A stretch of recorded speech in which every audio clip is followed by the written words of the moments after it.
paz, porque eu não espero isso dos políticos nem dos economistas. Mas, se nem os religiosos chegarem à conclusão que são filhos de um pai comum, e isso é o que expressa a ideia de fraternidade. Frater é irmão. Então, se nós não conseguirmos compreender que somos todos irmãos, que esperança nós podemos esperar surgir dos materialistas ou dos fanáticos que usam o nome de Deus para matar seus irmãos? O fanatismo é uma degradação tão perigosa da religião quanto o próprio ceticismo. E se eu achar que só o meu grupo vai para o céu e todos os outros vão para o inferno, então eu estou raciocinando que nem um certo religioso chamado Al Capone, que acreditava que a família dele era batizada e ia para o céu. E os outros podem mandar matar porque não são tão cristãos quanto ele. São pessoas que se apresentam como muito religiosas, seguem todos os ritos que a respectiva igreja manda, se apresentam com cara muito austera, ou como usa a expressão irresistível, quero crer, do nosso irmão Hermógenes, ele fala do camisão da austeridade. Tem gente que bota aquele camisão da austeridade, e aí ele se apresenta farisaicamente como um homem virtuoso. É muito perigoso quando uma pessoa se apresenta como possuidora da virtude. O genuíno amor acontece quando nós nos entregamos ao outro sem pedir nada em troca. Krishna ensinava que a ação deveria ser uma renúncia aos frutos. Então, toda vez que eu me dirijo a Deus para buscar algum benefício, essa é uma posição de barganha. Veja quanto eu sou virtuoso, portanto eu mereço a tua bênção, eu mereço a tua proteção. Enquanto nós estivermos barganhando com Deus, por isso é de essencial importância que nós busquemos ao divino pelo que ele é e não pelo que dele possamos obter, não pelo benefício que ele possa nos trazer. Porque enquanto eu estiver amando uma pessoa só pelo que ela me dá, esse amor é, no mínimo, interesseiro. Meus queridos, ao contrário, toda vez que aparece um elemento dogmático numa religião, toda vez que ela carece de liberdade de pensamento, isso expressa um problema psicológico de insegurança. Porque a verdade nunca teve medo do debate. A verdade nunca se escondeu de algum tipo de investigação. Quem se esconde da investigação, provavelmente tem algo a esconder. Se nós precisamos considerar que um assunto é indiscutível, é porque, no fundo, nós temos alguma dúvida. Se nós estamos abertos ao livre debate, ou mantendo o diálogo, é sinal de que nós estamos dispostos a pesquisar a verdade juntos. Meus queridos, eu creio que não é o caso de nós termos uma única religião padronizada, mas um jardim é rico pela numerosa diferença de suas cores e flores. Só que eu vou contar, pobrezinho Joaquim vai pagar o pato de novo. Dizem que o Joaquim tinha inventado a máquina de barbear automática. Vocês conhecem essa? Aí, o carioca chegou lá meio desconfiado, com aquela ginga e tal. Mas como é que funciona essa máquina? Aí disse que é muito simples, é só pôr a queixada no apoio, e a lâmina vem e faz a barba automaticamente.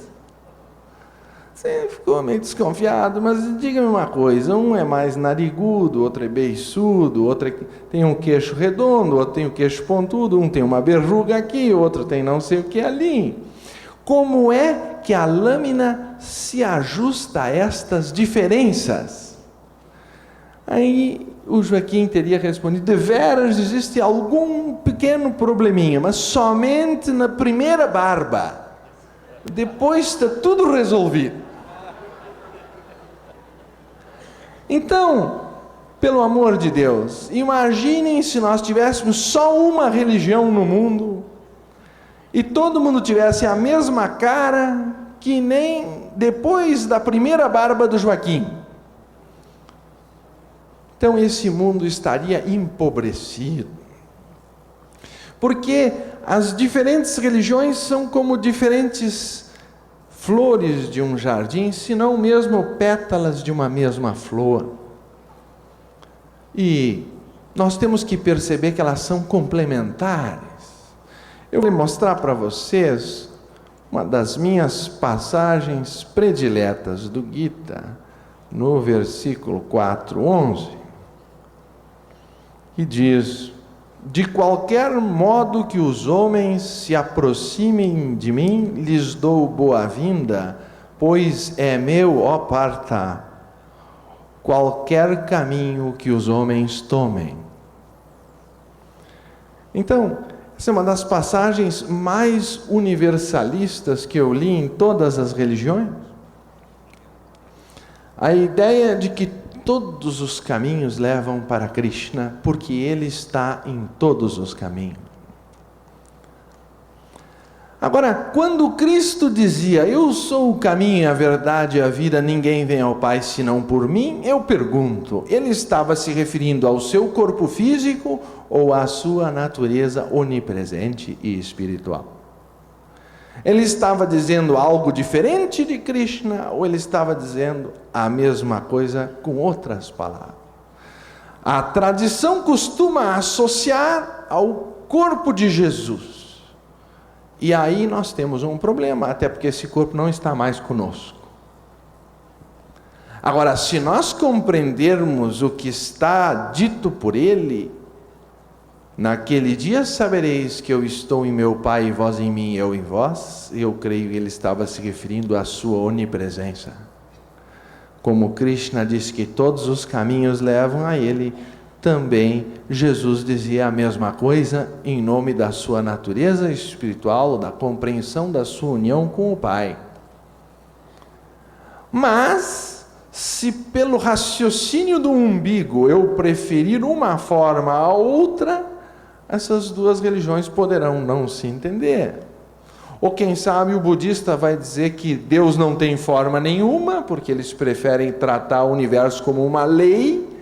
E alguns dizem que nem é religião o budismo, porque não tem Deus. Se é que vocês conhecem um pouco a problemática da impessoalidade da lei kármica no budismo, que há escolas budistas que nem reencarnacionistas não são, porque dizem que não é o mesmo ser que passa levado pelo karma.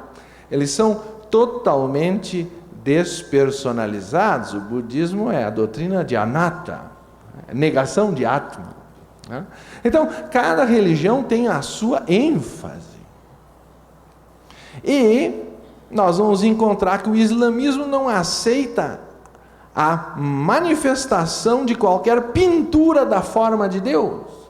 Então imaginam um maometano entrando num lugar cristão, onde o Cristo está pendurado, geralmente, nos crucifixos por todas as paredes. Que tipo de relação ele tem com a religião dele, no momento que vê a divindade numa forma humana, não é? Lhe parece talvez ostensivo, ou o grande problema da Índia de milênios, em que os muçulmanos não aceitam as diferentes divindades indianas, que têm um panteão amplo, embora sejam fruto de uma trindade original, Brahma, Vishnu e Shiva. Nós temos aqui irmãos Vaishnavas, que portanto são seguidores da linha das encarnações de Vishnu. Vaishnava se refere a Vishnu. Então, vocês vão verificar que como é que esses seres, seguidores daqueles grandes instrutores, vão conviver entre si.